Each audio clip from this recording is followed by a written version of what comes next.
I just want to touch on the high blood pressure. Yes. High blood pressure primarily is lack of magnesium, sodium, and you're dehydrated. That's all high blood pressure is. And why is that? Now, magnesium is a muscle relaxer. So when you intake magnesium, it relaxes your veins and arteries.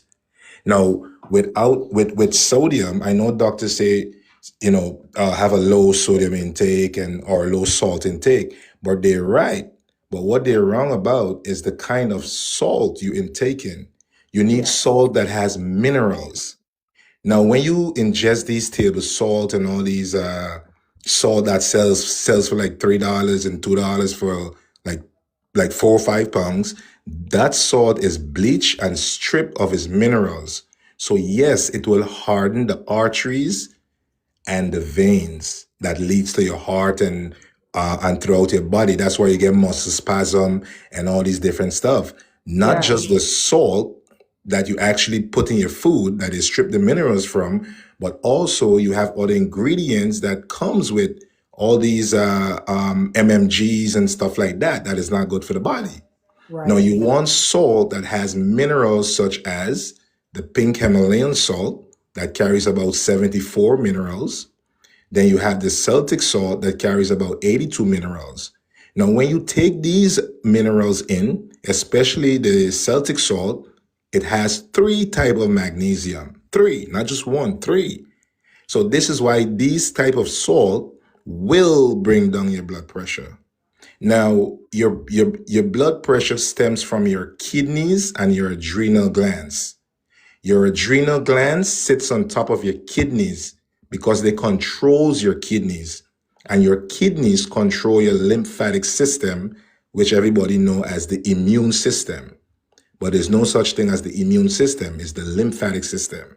So because the blood pressure reading comes from these two organs, the adrenals, which is this systolic number, and the diastolic number is your kidneys. Now, you have to get these numbers under control. And the only way you can do that, like I said, is by bringing in hydration to your body. And hydration meaning electrolytes and all the minerals that your body requires magnesium, zinc, iron, and it goes on and on.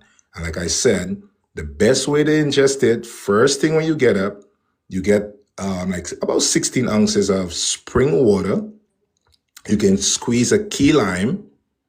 The key lime are some little limes, not the big limes that usually sells in the grocery, but the small little limes that comes in a bag, like 16, 17 comes in a bag.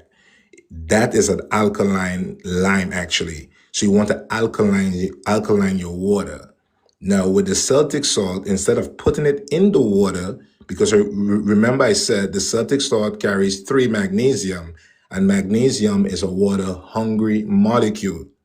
So we don't want to put it in the water. We want to put it at the tip of the tongue so it can get into the mucous membrane fast. All right. So wherever sodium goes, water follows. So as long as you put it on the tip of your tongue, and if even if you have high blood pressure, you don't need to put a whole teaspoon. No, just a little crystal, just a pinch of it on the tip of your tongue, and then you ingest the water that has the lime, the cucumber, or tamarind in the water to alkaline the water and put electrolytes into the water so that it can go into your cell.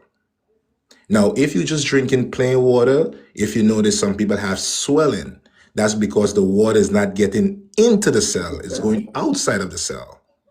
So this is why it's important to put the salt on the tip of your tongue, and you want to mineralize the water by squeezing the key lime juice, the tamarind, or the cucumber.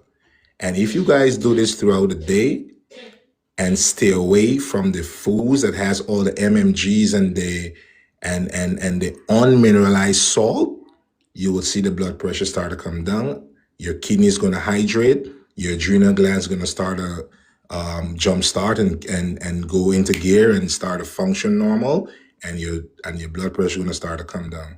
But you must hydrate with electrolytes and minerals whether it's water, whether it's your water from your fruits, coconut water, these are true hydration.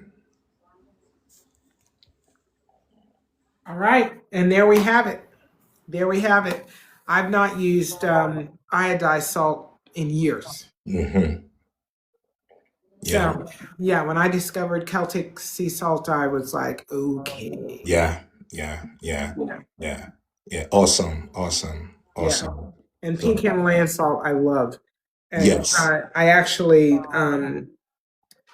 went to uh, Tunisia Mm-hmm. and went to their, I was able to like tour their salt flats and Mm-hmm. the way salt naturally is in those arenas, and Yes. taste the salt, and it doesn't even taste anything like what iodized salt tastes like. You Exactly. don't even understand the difference if Mm-hmm. you've never had it. Right. Yeah.